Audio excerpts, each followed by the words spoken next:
Welcome to my channel. Listen to my stories every day. Comment, like and subscribe to my channel. Enjoy listening. From the beginning, Amelia had an irrepressible spirit, a flash of defiance in her green eyes that suggested she was a woman of her own mind. Her directness was one of the reasons I fell in love with her.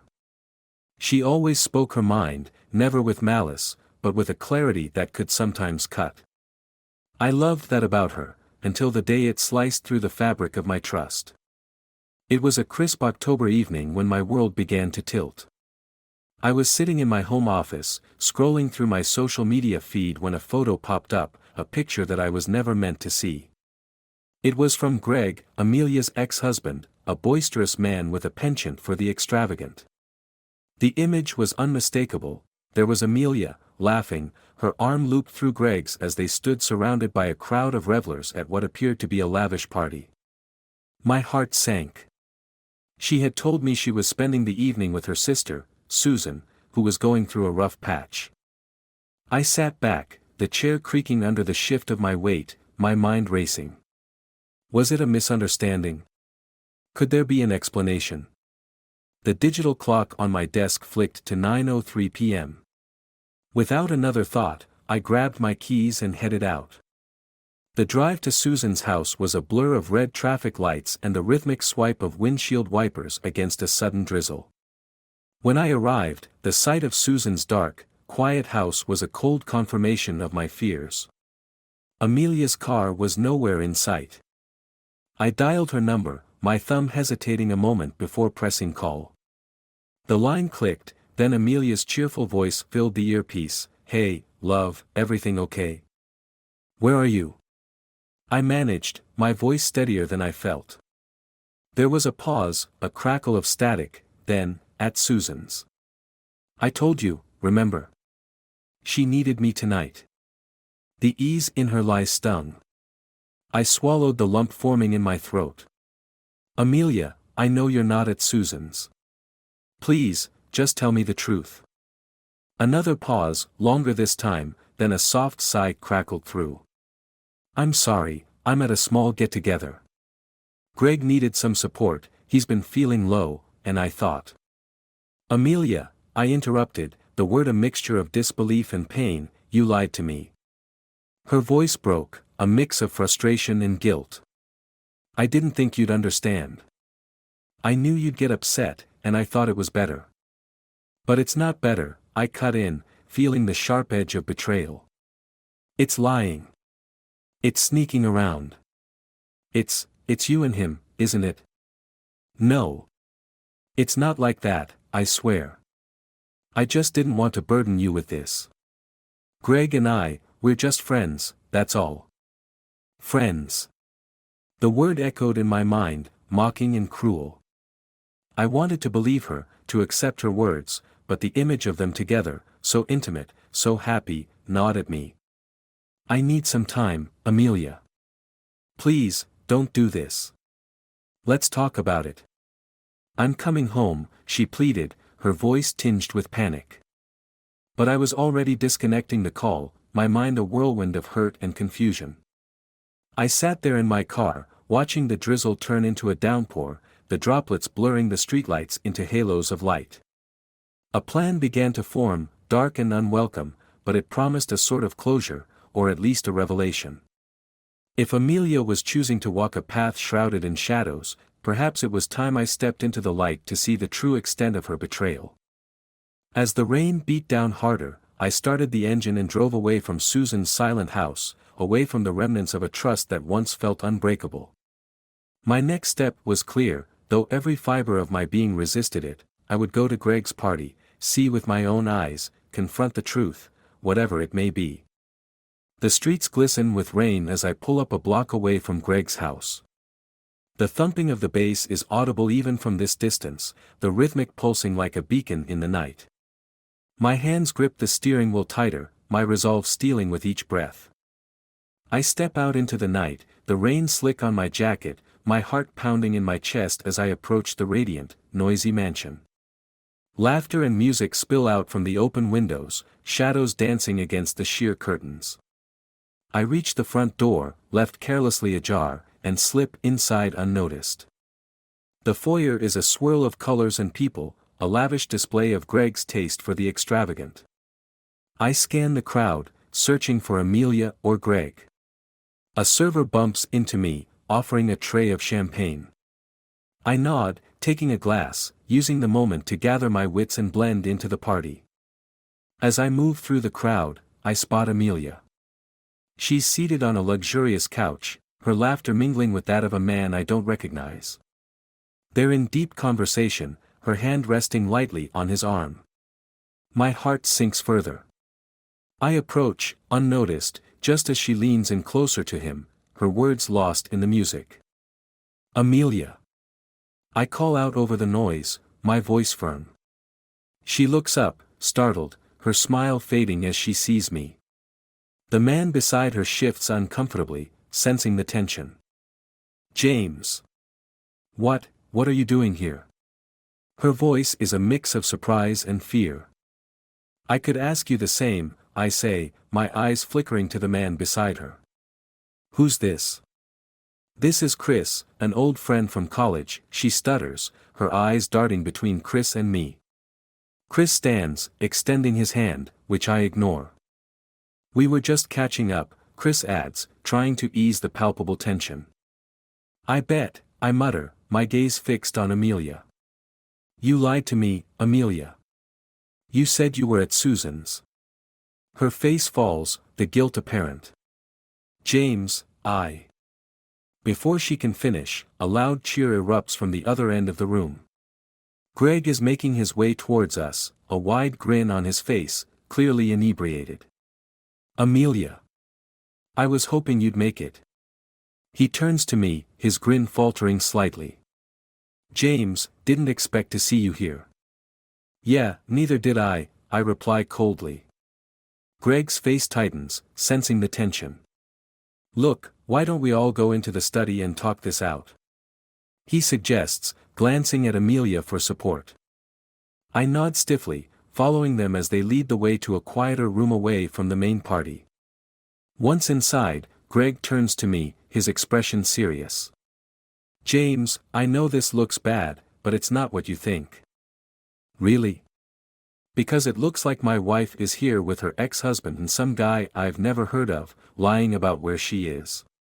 What should I think, Greg? My voice rises, a mix of anger and betrayal sharpening my words. Amelia steps between us, her eyes pleading. James, please, let's just talk about this. I didn't mean for it to happen like this. I look at her, the woman I love, torn between the pain and the remnants of my trust. I'm listening, Amelia. It better be good.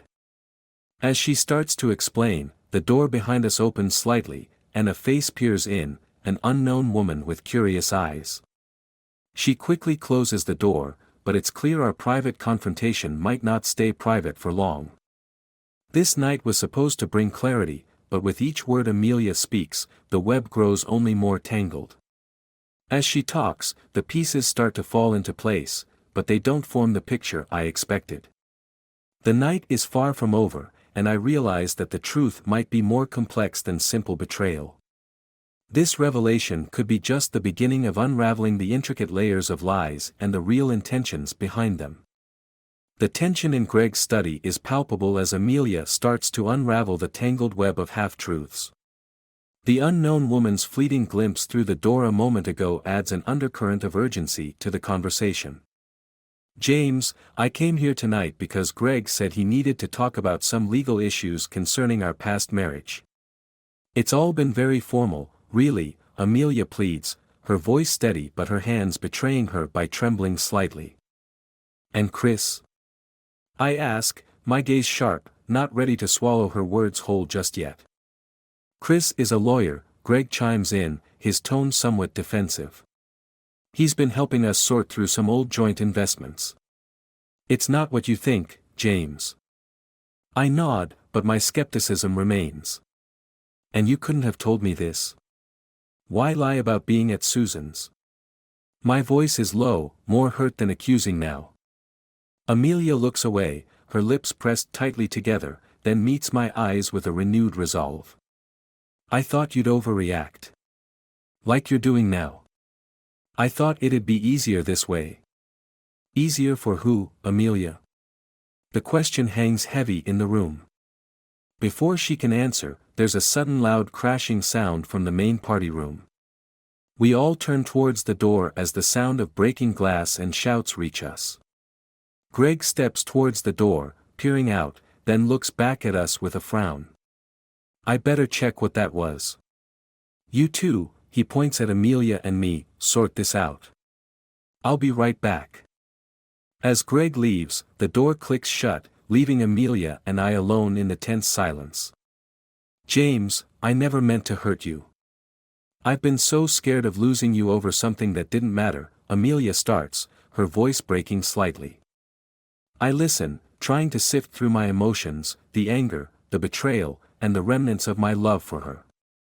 But it does matter, Amelia. Trust matters. Suddenly, her phone buzzes loudly on the table, startling us both. She glances at it, hesitates, then picks it up. Her face drains of color as she reads the message. What is it? I ask, a new worry creasing my brow. It's Susan, she's been in an accident. She's at the hospital, Amelia stutters, panic rising in her voice. The room spins a little as the implications hit me. The lie about being with Susan wasn't just a betrayal, it was a careless use of her sister as an alibi. We need to go, now. I say, the previous confrontation fading into the background against this new emergency. We rush out of the study, through the still bustling party, now tinged with an air of chaos from the earlier commotion. As we drive to the hospital, the silence between us is a living thing, filled with all the words we've yet to say. Arriving at the hospital, we find Susan in the emergency room, her condition stable but serious. The sight of her, bandaged and bruised, is a jolt of perspective. Amelia rushes to her side, tears in her eyes, while I hang back, the night's revelations heavy on my mind. As I watch Amelia with her sister, the pieces start to shift, forming a new picture. Was her deception worth the rupture it caused? And where do we go from here? The hospital's sterile light washes over us all, casting long shadows. As I stand there, amidst the echoes of our unraveling, I realize that the path forward isn't just about confronting lies, but understanding their reasons, something that promises to be even more complex than I had anticipated. The sterile light of the hospital room casts long shadows across the floor, shadows that seem to hold secrets of their own. Amelia stands by Susan's bed, her posture one of relief mixed with lingering stress as she speaks softly to her sister, who is now awake and alert.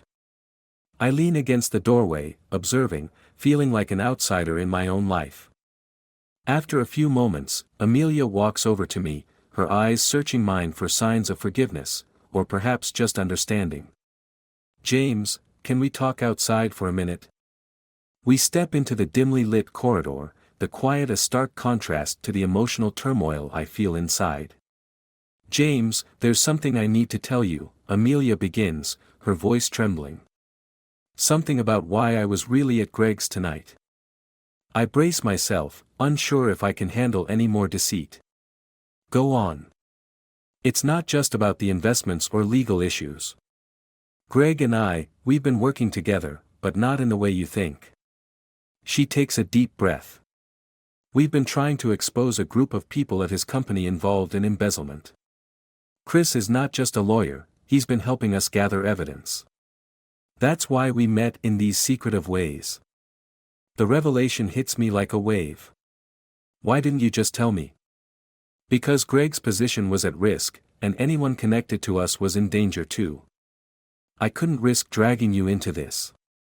It was supposed to be over quickly, but it got complicated, she explains, her eyes pleading for understanding. So, the party tonight?